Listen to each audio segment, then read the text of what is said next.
Right. So we covered the vertical angle, the range, and the horizontal angle, and we also covered cover, basically. Haha. Okay.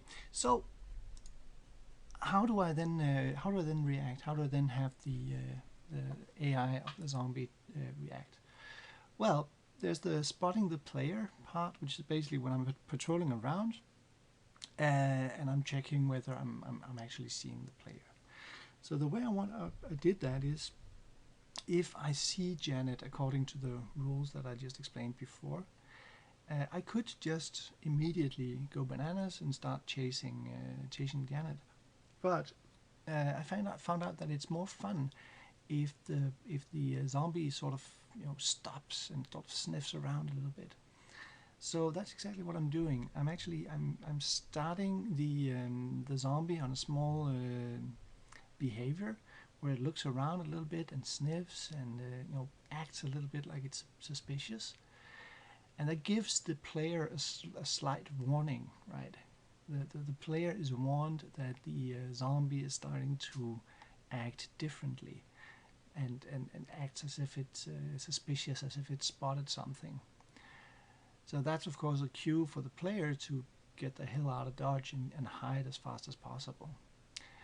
Now, if the player fails to do that within a very short span of time, so if the player is still visible after that short span of time, then I'm asking the AI to start chasing. And if the player manages to hide within that short time span, so Janet is no longer visible to the zombie, then the zombie sort of shrugs and goes back to patrolling. And that's exactly the behavior I want.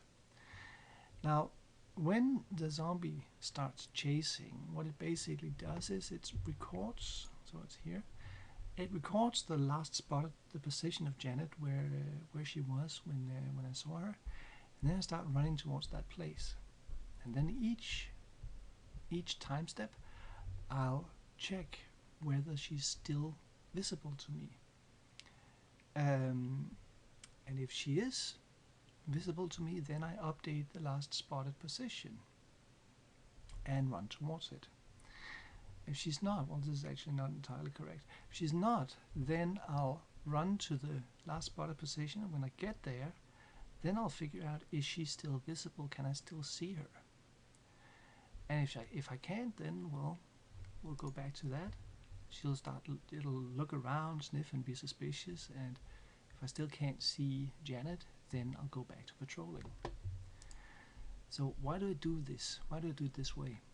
Well, I want the zombies to be stupid, but I don't want them to be incredibly stupid. So they will run towards the last place they saw Janet. So if she disappears around a corner, the zombie isn't going to stop chasing her just because she disappears around a corner. It is going to run to that corner and turn it.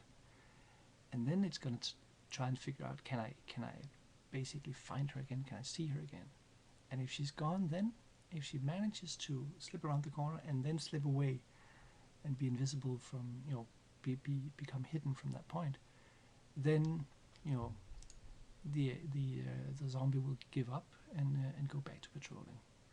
So that means that if you basically train the zombie halfway around the course, and then lose it, the zombie is going to shrug a little bit and then go back to patrolling as it did before.